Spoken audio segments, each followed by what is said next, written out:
এমন কিছু আমল আছে, এমন কিছু নেক বদ আমল আছে, যে বদ আমলের জন্য আল্লাহ রাব্বুল আলামিন তাদেরকে লানত করেছেন, অভিসম্পাত করেছেন। আবার কিছু কিছু আমল আছে যে আমলের কারণে আল্লাহ রাব্বুল আলামিন তাকে মাফ করে জান্নাত দিবেন। জোরে বলি সুবহানাল্লাহ। আসুন আমরা মূল আয়াতের দিকে চলে যাচ্ছি। আল্লাহ রাব্বুল আলামিন বলেন, ইন্নাল্লাযীনা ইয়াকতুমুনা মা আনজালনা মিনাল বায়্যিনাতি ওয়াল হুদা মিন বা'দি মা বায়্যানাহু লিন-নাস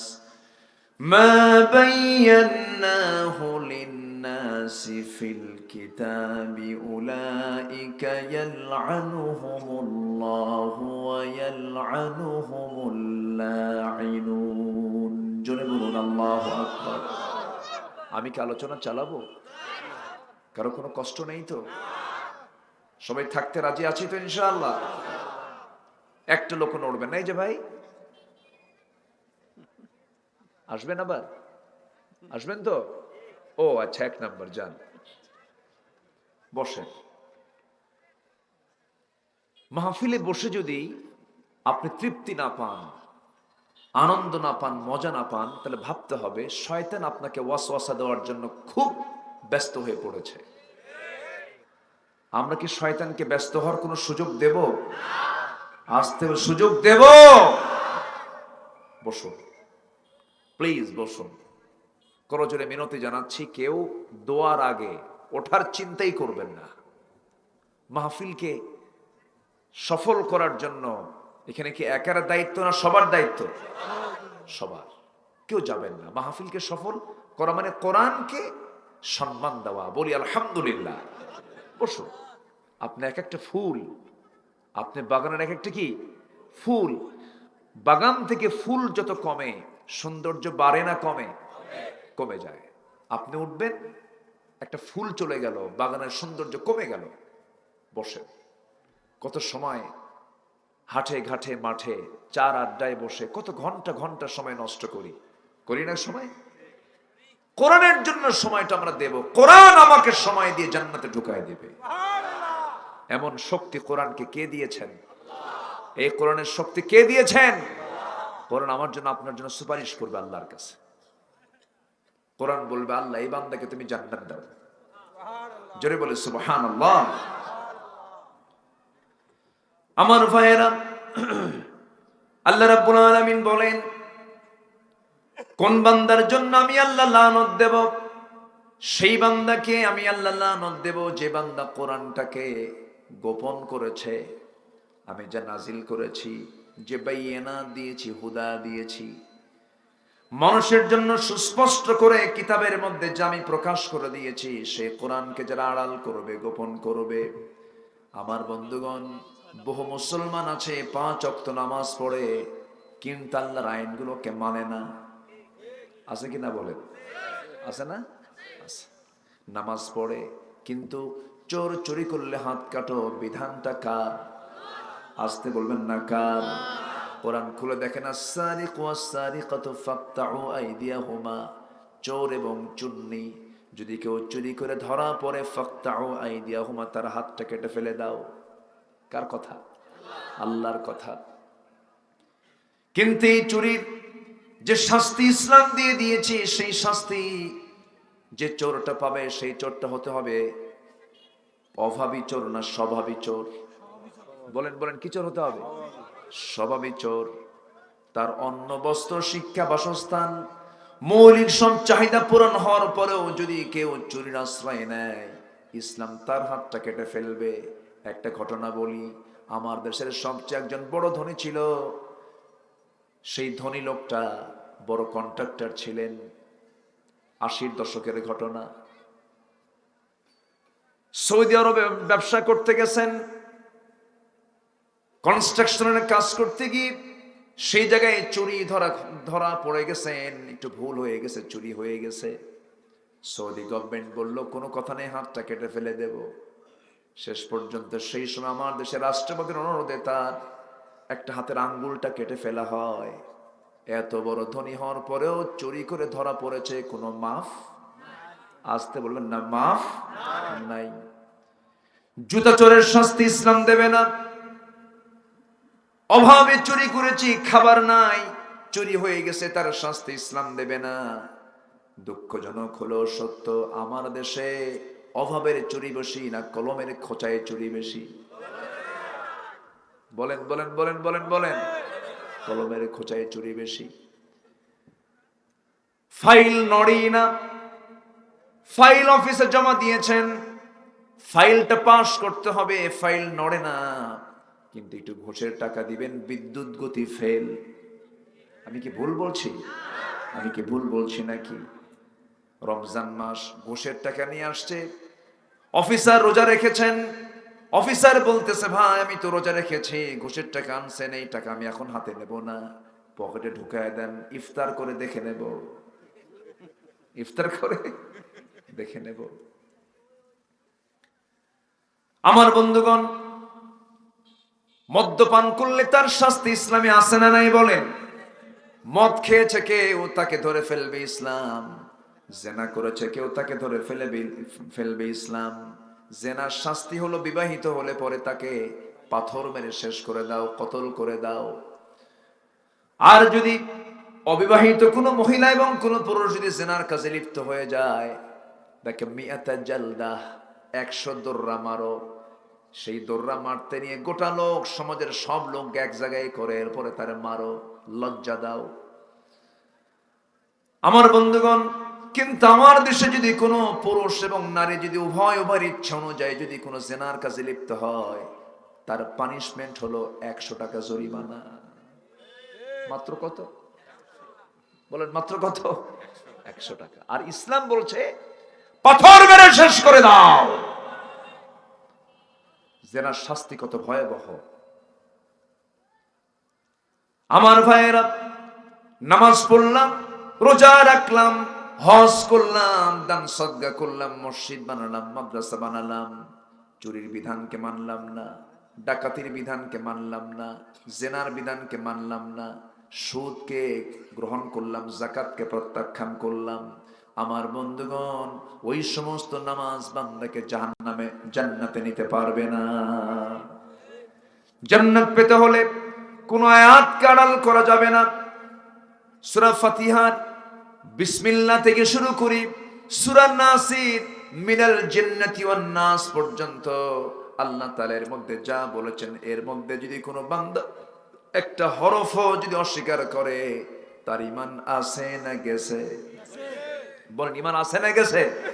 চলে গেছে। ঈমানকে কখনো নষ্ট করা যাবে না। এই জন্য আল্লাহর আয়াতকে কখনো গোপন করা যাবে না। আয়াতকে বিশ্বাস করতে হবে, হুকুমগুলোকে বিশ্বাস করতে হবে। আমার বন্ধুগণ, এই দুনিয়া ছেড়ে আমি আপনি চলে যাব, ঈমান নিয়ে যেতে হবে কার কাছে বলেন? আল্লাহর কাছে ঈমান নিয়ে যেতে হবে। ঈমান তো রক্ষা করা এত সহজ নয়। ঈমান আনা সহজ, ঈমানটা রক্ষা করা কঠিন। কি ঈমান সাহাবায়ে কেরাম এনেছেন, কি ত্যাগ স্বীকার তারা করেছেন।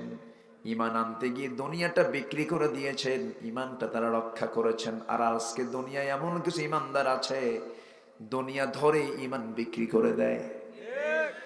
ইউসবিহু মুমিনান ওয়া ইউমসি কাফিরান। এমন একটা সময় আসবে যে সময় সমাজের মানুষ সকালবেলা ঈমানদার হবে, বিকালবেলা কাফের হয়ে যাবে। সকালে সে ঈমানদার, বিকালবেলা সে কি? কাফের হয়ে যাবে। ঈমানটা তো দ্রুত তার ভিতর থেকে চলে যাবে। এই জন্য ঈমানকে নষ্ট করা যাবে, ঈমানের যত্ন আগে নিতে হবে। আমার বন্ধুগণ, একজন সাহাবীর কথা মনে হয়ে গেল, আমার নবীজির অত্যন্ত কাছের সাহাবী। ওই সাহাবীর বাড়ি হলো মক্কা এবং মদিনার ঠিক মাঝামাঝি জায়গায় তার বাড়ি। ঠিক মাঝামাঝি জায়গায়। জন্মের পরপরে তার বাপকে তিনি হারিয়েছেন, মার কাছে তিনি বড় হয়েছেন। আপন চাচা ছিল, আপন চাচা তাকে বড় করেছে। ধীরে ধীরে বড় হতে লাগলেন। এতিম ভাতিজার পাশে চাচা দাঁড়িয়ে তাকে বহু জমিও লিখে দিয়েছে, অনেক সম্পদ তাকে বানিয়ে দিয়েছে। কিন্তু ভাতিজা যখন ইসলাম কবুল করছে, চাচার কাছে সংবাদ চলে গেছে। চাচা বলতেছে, ভাতিজা শুনলাম তুমি নাকি ঈমান এনেছো। সঙ্গে সঙ্গে ভাতিজা বলছেন, চাচা আপনি শুনবেন কেন? আপনি দেখেন, আশহাদু আল্লা ইলাহা ইল্লাল্লাহ ওয়াহদাহু লা শারীকা লাহু ওয়া আশহাদু আন্না মুহাম্মাদান আবদুহু ওয়া রাসূলুহু।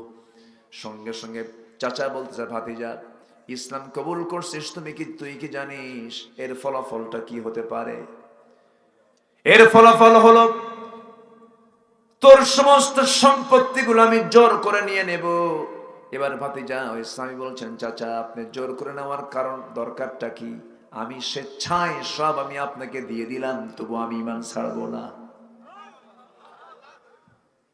এবার চাচা করলো কি, খেপে গিয়ে ভাতিজা ওই সাহাবীর জামার বোতামটা টান মেরে ধরে জামাটা টেনে ছিঁড়ে ফেলে তাকে উলঙ্গ করে ফেললো, বস্ত্রহীন করে ফেললো। এরপরে বলছে, তোর লুঙ্গিটাও খুলে দে। লুঙ্গিটাও জোরপূর্বক খুলে নেওয়া হলো, সম্পূর্ণ উলঙ্গ করে তাকে ঘর থেকে বের করে দেওয়া হলো। সেই সাহাবী করলেন কি, দৌড় মেরে মার কাছে গিয়ে বলছে, মা ইসলাম কবুল করার কারণে, ঈমান আনার কারণে আমার চাচা আমার সবকিছু নেওয়ার পাশাপাশি আমার পরনের লুঙ্গিটা পর্যন্ত খুলে নিয়েছে। আম্মা আমাকে ছোট্ট একটা চাদরও দিয়ে দিন, আমি আমার নবীর দরবারে চলে যাব। ছোট্ট চাদর দেওয়া হলো, কোনো মতো সতরটা ঢাকলেন, বুকটা তার, দেহটা তার ফাঁকা, প্রচন্ড শীতকাল, রাতের বেলা রওনা দিয়েছেন। হেঁটে হেঁটে চলে গেছেন মদিনা পর্যন্ত। নবীর দরজায় গিয়ে কড়া নাড়ছেন, নবীজি দরজা খুললেন। অবস্থা এমনটা দেখে ঠান্ডার মধ্যে কাঁপতেছে যুবকটা। ভিতরে চলে গেলেন, দুটা জুব্বা হাতের মধ্যে নিলেন, বলছেন, যুবক এমন অবস্থা তোমার হয়েছে কেন? কি হয়েছে বলো, খুলে মুলে সব বলছেন। হুজুর ইসলাম কবুল করেছি বলে সমস্ত সম্পত্তি শুধু নয়, আমার পরনের লুঙ্গিটা পর্যন্ত আমার চাচা খুলে আমাকে ঘর থেকে বের করে দিয়েছে। এবার রাসূল বলছেন, ও সাহাবী, তোমার চাচা তোমাকে বস্ত্রহীন করেছে, আমি তোমাকে আমার গায়ের এক জোড়া জুব্বা আমি তোমারে দিয়ে দিলাম, দুইটা জুব্বা আমি তোমার দিলাম, তুমি পড়ো। তোমার চাচা তোমাকে কাপড় খুলে নিয়েছে, আমি তোমাকে কাপড় দিয়ে দিলাম। এবার সাহাবী দারুণ খুশি হয়ে গেছেন। এবার বলছেন, হুজুর আমি খুব খুশি। রাসূল বলেন, শোনো সাহাবী, আর একটা অফার তোমাকে দিচ্ছে। সাহাবী, তোমার মনের চাওয়াটা কি তুমি আমাকে বলো, আমি তোমার হয়ে আমি আল্লাহর কাছে বলবো। আমার নবীজি বললেন, সাহাবী তুমি কি বলতে চাও বলো। সাহাবী বলছেন, ইয়া রাসূলুল্লাহ, জাগতিক জীবনের কোনো কিছু আমি চাই না, আপনি আমার জন্য দোয়া করবেন, আমি যেন যুদ্ধে অংশগ্রহণ করে যেন শহীদ হয়ে যাই, শহীদ হয়ে যেন জান্নাতের রাজপথ দিয়ে জান্নাতে চলে যেতে পারি। আমার নবীজি সঙ্গে সঙ্গে আকাশের দিকে তাকিয়ে বলছেন, আকাশের মালিক আল্লাহ, আমার এই প্রিয় সাহাবী আব্দুল্লাহর জন্য তোমার কাছে এই দোয়াটাই করি, আল্লাহ আমার আব্দুল্লাহর জান মাল তুমি কাফের বেঈমানদের জন্য তুমি আল্লাহ হারাম করে দাও। সাহাবীর মন খারাপ। আব্দুল্লাহ জুলবাজদাইন বলছেন, ইয়া রাসূলুল্লাহ, দোয়া চাইলাম কি, আপনি দোয়া করলেনটা কি? কাফের মুশরিকরা আমাকে মারতে পারবে না, আমি শহীদ হব কেমনে? রাসূল বলছেন, আব্দুল্লাহ চিন্তা করো না, তোমার মরণটা যদি বিছানায় হয়ে থাকে, ওয়াইম্মা তাআলা ফিরাশিহি, আল্লাহ তোমাকে শহীদের দরজা দিয়ে জান্নাত দিয়ে দিবেন। জোরে কোন সুবহানাল্লাহ। কারণ তোমার মধ্যে শহীদের তামান্নাটা আছে। নবীজি তার হাতে কোরআন তুলে দিলেন, কোরআনটা পড়লেন। সাহাবায়ে কেরামদের সামনে যখন আব্দুল্লাহর তেলাওয়াত যখন প্রকাশ পেত, চিৎকার মেরে মেরে কেঁদে কেঁদে তেলাওয়াত করতেন। সাহাবীরা বলতেন, ইয়া রাসূলুল্লাহ, নতুন সাহাবীর আগমন হয়েছে, খুব চিৎকার করে করে কোরআন পড়ে আমাদের ডিস্টার্ব হয়। রাসূল বললেন, শোনো, তোমরা আব্দুল্লাহর বিরুদ্ধে কোনো অভিযোগ দিও না, কারণ আব্দুল্লাহর ঈমান টানতে গিয়া দুনিয়া বিক্রি করে ঈমান আনতে হয়েছে। দুনিয়া তার বিক্রি করতে হয়েছে, দুনিয়াটা তার সেল দিতে হয়েছে। ওমাইয়াশি নাফসাহু ইবতিগা মারদাতিল্লাহ, আল্লাহর সন্তুষ্টির জন্য দুনিয়ার সব কিছু তাকে বিসর্জন দিতে হয়েছে। অনেক লম্বা কথা, আবার আলোচনার দিকে আস্তে আস্তে করে চলে যাব। ওই সাহাবীকে সঙ্গে করে নিয়ে রাসূল কোন এক যুদ্ধে অংশগ্রহণ করলেন। যুদ্ধ শেষ হওয়ার পর রাসূল ফিরে আসতেছেন মদিনার পথে, মদিনার মসজিদের দিকে। আমার নবীজির মূল রাষ্ট্র পরিচালনার জায়গা ছিল অন্য জায়গা না মসজিদ? বলেন কোথায়, কথা বলেন। আমার নবীজির বিচারের জায়গা ছিল কোথায়? মসজিদ। মসজিদ নববী থেকে রাসূল রাষ্ট্র চালিয়েছেন, মসজিদ নববী থেকে নামাজ চালিয়েছেন, রাষ্ট্র চালিয়েছেন। আমার নবীজির সাহাবে কেরামদের যুদ্ধ শেষ করে তারা যে অস্ত্রগুলো রেখে দিতেন, মসজিদের সামনে একটা বাঁকা করা জায়গা থাকে না, বাঁকা করা জায়গা, এটাকে মেহরাব বলে। মেহরাব মানে হলো অস্ত্রাগার, অস্ত্র রাখার জায়গা। আমার নবীজি যুদ্ধ শেষ করে সাহাবে কেরামকে বলতেন, সাহাবীরা তোমরা মসজিদের সামনে সমস্ত অস্ত্রগুলো রাখো। আল্লাহু আকবার বলবেন না? আর আমার দেশের মসজিদগুলো কি জানেন, আজান শেষ, নামাজ শুরু, সুন্নতের সুযোগ নাই, তালা মারা শেষ। আমি কি ভুল বলছি? তালা মারা। ম্যাক্সিমাম মসজিদ আমি যখন সফরে যাই, মসজিদগুলো তালা মারা পাই, যেন মন্দিরের মতো। কিছু প্রণয়ন কইরা বন্ধ টন্ধ করে থুয়ে চলে আসে। মসজিদ এমনটা হওয়ার কথা ছিল না। মসজিদ হলো আবাদের জায়গা, 24 ঘন্টা খোলা থাকবে। মুসলমান সেখান থেকে পরামর্শ করবে, নেতৃত্ব আসবে মসজিদ থেকে। মুসলমানদের ব্যারাক হলো আল্লাহর ঘর মসজিদ। মুসল্লি হলো সৈনিক, আর মসজিদ হলো ব্যারাক। আল্লাহু আকবার বলেন। লা ইলাহা। সেই মসজিদ দখল করে রাখছে কারা জানেন? সভাপতি হলো বিশিষ্ট সুদখোর, সেক্রেটারি মদখোর, ক্যাশিয়ার গাঁজাখোর। আমি কি ভুল বলতেছি? খতিব সাহেব খুতবা দেয়, জুমার খুতবায় একটা আয়াত বলে ফেলছেন, লা তাকুলুর রিবা দুআফান মুদাআফা, চক্রাকারে সুদ খায়ও না। এই আয়াত বলতে বলতে হুজুর আর কাম পায় নাই, খতিব সাহেব কাম পায় না। এই ওয়াজ করতে করতে সভাপতি সাহেবের চোখের দিকে তার চোখ পড়ে গেছে, আই কন্টাক্ট হয়েছে। ওয়াজ শেষ, খুতবা শেষ, নামাজ শেষে সভাপতি আস্তে আস্তে করে ইমামের দিকে আগায় এসে বলে, হুজুর সুদের বিরুদ্ধে ওয়াজ করলেন, কোনো সমস্যা নাই। আল্লাহ তাআলা কোরআন শরীফে সুদের বিরুদ্ধে ওয়াজ করতে বলছে, সমস্যা নেই। কিন্তু আপনি সুদের ওয়াজ করতেন, আপনি আমার দিকে ছায়া থেকে ওয়াজ করলেন কেন? কি কথা কি বুঝতেছেন আপনারা?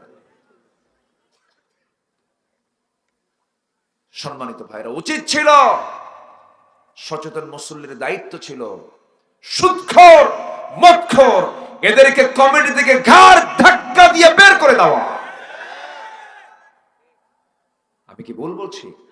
অন্যায়ের বিরুদ্ধে প্রতিবাদ করার দরকার আছে না নাই? অন্যায় যে করে আর অন্যায় যে সহে, অপরাধ কি ভিন্ন রকম না একরকম? বলেন বলেন বলেন বলেন। অসমান না সমান অপরাধ? সমান অপরাধ। ওই সমস্ত অন্যায়ের বিরুদ্ধে কথা বলতে বলেছেন কে? আল্লাহ। আসতে বলবেন না, কে? আল্লাহ। আমার বন্ধুগণ, জিহাদের ময়দান থেকে ফিরে আসার পথে ওই নবীজির পছন্দ সাহাবী, অত্যন্ত কাছের সাহাবী হঠাৎ করে অসুস্থ হয়ে পড়লেন। রাসূল বললেন, সাহাবীরা আমার আব্দুল্লাহ কোথায়? হুজুর আব্দুল্লাহ আপনার অসুস্থ, ভালো করে সেবা করো। 3 দিন পরে সংবাদ আসলো, হুজুর অনেক সেবা যত্ন করলাম, চিকিৎসা করলাম, আব্দুল্লাহ বাঁচল না, আব্দুল্লাহ মারা গেছে। রাসূল বলেন, সাহাবীরা আমার আব্দুল্লাহর জানাজার আয়োজন করো, গোসলটা করায়া দাও। আমরা আব্দুল্লাহর জানাজা কেউ পড়াবে না, আমি রাসূল নিজে তার জানাজা পড়াবো। আমার নবীজির দয়া খুব, রাসূল খুব সফট মাইন্ডের ছিলেন, খুব নরম দিলওয়ালা ছিলেন। নবীজি বলেন, আব্দুল্লাহর জানাজার দায়িত্ব আমি কাউকে দেব না। জানাজার আয়োজন হয়ে গেছে, রাসূল জানাজা নামাজ পড়ালেন। জানাজা সম্পন্ন করে বলছেন, সাহাবীরা আমার আব্দুল্লাহর কবরটা তোমরা কোথায় খনন করেছো? হুজুর এই জায়গায় খনন করেছি, 2 পাহাড়ের চিপায়। রাসূল বললেন, সাহাবীরা আমাকে আব্দুল্লাহর কবরের সামনে নিয়ে চলো। আব্দুল্লাহর কবরের সামনে গিয়ে রাসূল দাঁড়ালেন। বিশ্বনবী কি সম্মান, কি মর্যাদা আল্লাহ তাআলা আমার রাসূলকে দান করেছেন। এই পৃথিবীর কোন মানুষ আকাশ তো দূরের কথা, তারার দেশে যেতে পারে নাই, অথচ আজ থেকে 1500 বছর আগে আল্লাহ রাব্বুল আলামিন বাইতুল আকসা থেকেই তাকে 7টা আকাশ পেরিয়ে আরশ আজিমের মেহমান বানাইছে। জোরে বলেন সুবহানাল্লাহ। রাসূল উঠেছেন আকাশের দিকে কোন মসজিদ থেকে? বলেন কোন মসজিদ থেকে? বাইতুল আকসা থেকে। কি স্মৃতি বিজড়িত সেই মসজিদ, ওটা নিয়ে আজকে ইহুদি খ্রিস্টানরা চক্রান্ত করছে। দ্বিতীয় বিশ্বযুদ্ধের পর এডলফ হিটলার যখন 60 লক্ষ ইহুদিকে এট এ টাইম গ্যাস চেম্বারে তুলে মেরে ফেললো, গোটা পৃথিবী থেকে সমস্ত ইহুদিরা, ওদের থাকার জায়গা নাই, ওরা তো যাযাবর, ওরা মদিনায় ছিল। কোথায় ছিল? মদিনায় আগে ছিল। রসুলকে খাবারের মধ্যে বিষ ঢুকাইছে। বদর যুদ্ধের মূল প্যাঁচ লাগাইছে ইহুদিরা, উহুদ যুদ্ধের প্যাঁচ লাগাইছে ইহুদিরা। ইহুদিরা নাই কই? এখনো গোটা পৃথিবীর সবচাইতে ষড়যন্ত্রকারী, মানবতা ধ্বংসকারী জাতির নাম কি? ইহুদি। গোটা পৃথিবীর বিষ ফোড়া হন ইহুদি। এই সবগুলোকে আবার দ্বিতীয় বিশ্বযুদ্ধের পর এই পরাশক্তিগুলো বাইতুল আকসার পাশে ওদেরকে বসায় রাখছে আকাম কুকাম করার জন্য। বুঝেন নাই? বাইতুল আকসাকে তারা অবরুদ্ধ করে রেখেছে।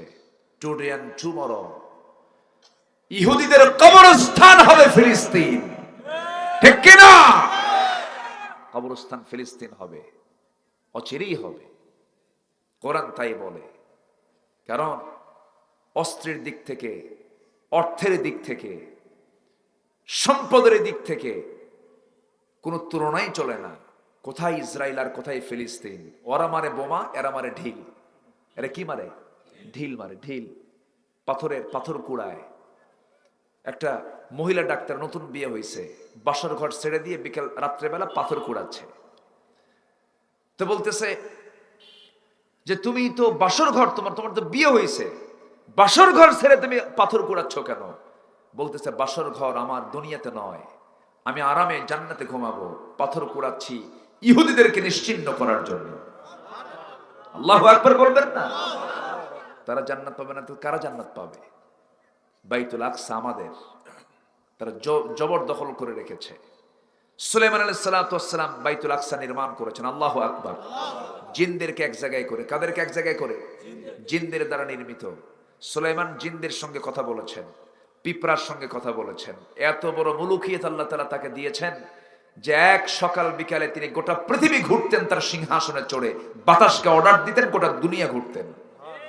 তাহলে বিমানে চড়ছে প্রথম কোন নবী? আসতে কয় বলেন কোন নবী? কোন নবী? সুলাইমান। আর আমার নবী যে এমন যানবাহনে চড়ছেন যে যানবাহন পৃথিবীতে কিয়ামত পর্যন্ত কেউ আবিষ্কার করতে পারবে না। যে যানবাহনে চড়ে গেছেন, কয় আসমান পার হইছেন? আমার নবী মুহাম্মদ সাল্লাল্লাহু। সে আকাশে আমরা যাব না ইনশাআল্লাহ? আসতে কয়, আসতে কোন কেন? সে আকাশে আমরা যাব না? কেমনে যাবেন? কোন বিমানে? কোন বিমানে টিকিট কাটবেন? জান্নাতটা কোথায় বলেন? জান্নাত কোথায় বলেন? হ্যাঁ আমার বন্ধুগণ, আমার নবী আরশে আজিম পর্যন্ত চলে গেছেন, কিন্তু আল্লাহ তাআলা ভয়ঙ্কর একটা কথা বলছেন এই আয়াতের অনুকূলে। যে আয়াত থেকে আমি কথা বলছিলাম, সূরা বাকারার 159 নম্বর আয়াত।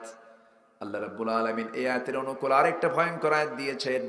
ইন্নাল্লাযীনা কাযযাবু বিআয়াতিনা ওয়াস্তাকবারু আনহা লা তুফাত্তাহু লাহুম আবওয়াবুস সামা ولا يدخلون الجنة حتى يلج الجمل في سم الخياط وكذلك نجزي المجرمين জোরে বলুন আল্লাহু আকবার।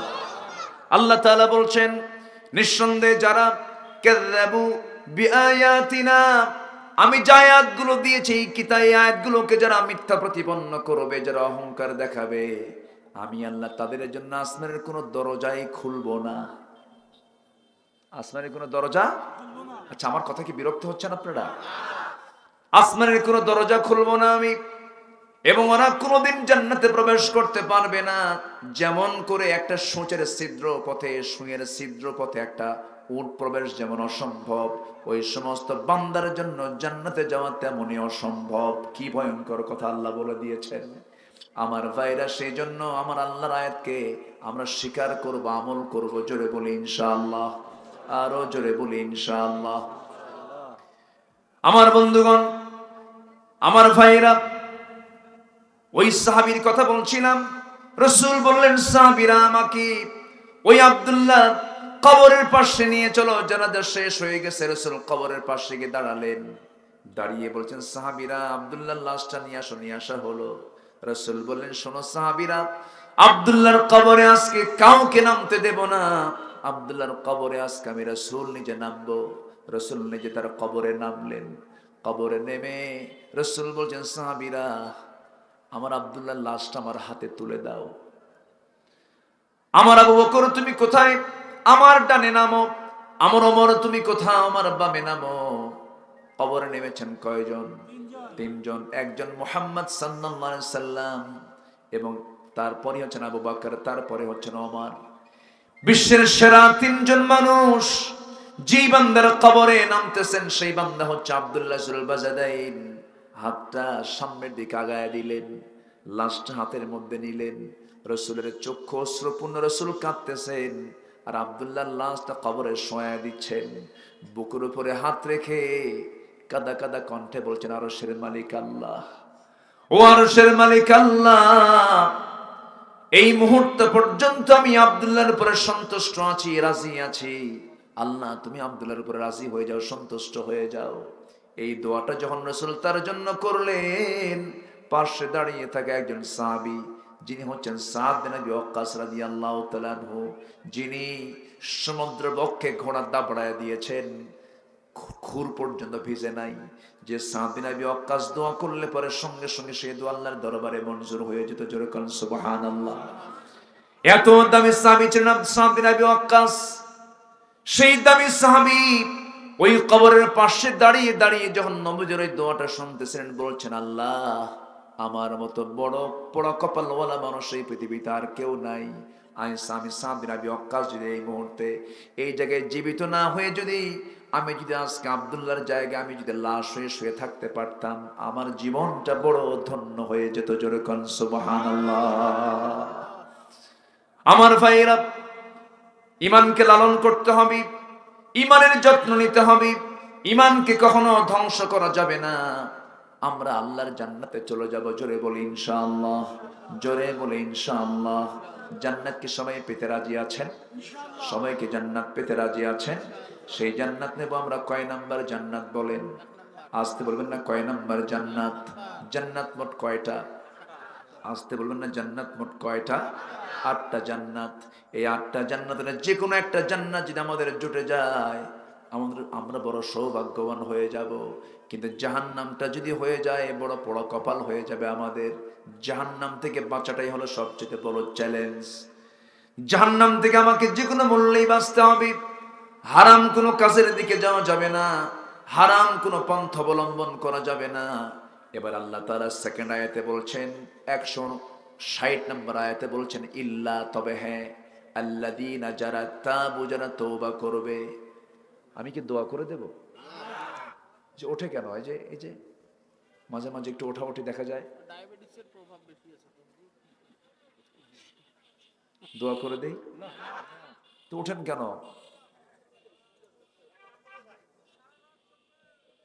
সারা রাত চলবে? থাকবেন? সবাই থাকতে রাজি আছেন? লাল মণি, তাই না? লাল মণি, রেড। জি, আমরা লাল জনের কোন সংকেত দেখি, রেড সিগন্যাল মানে কি? কি বলেন বলেন বলেন, কি? বিপদ সংকেত। লাল, রেড সিগন্যাল। গ্রিন সিগন্যাল, ওকে, চলে যান। আর রেড হলো কি? বিপদ, থামেন। সম্মানিত ভাইয়েরা, লালমনিরহাটের মানুষকে আমি এই কথাই বলবো, হারাম কাজ সিগন্যাল রেড, ঠিক আছে না? হারাম কোনো কাজে আমরা যাব না। জোরে বলি ইনশাআল্লাহ। যদি কোনো বান্দা হারাম ছেড়ে দেয়, তার জন্য জাহান্নামও হারাম। আল্লাহু আকবার বলেন। সোজা হিসাব, দুনিয়াতে বান্দা হারাম কাজ ছেড়ে দেবে, তার জন্য জাহান্নামও হারাম হয়ে যাবে। আমরা জান্নাত পাওয়ার জন্য একটাই আমল করব, সেটা হচ্ছে হারাম আমরা ছেড়ে দেব। জোরে বলি ইনশাআল্লাহ।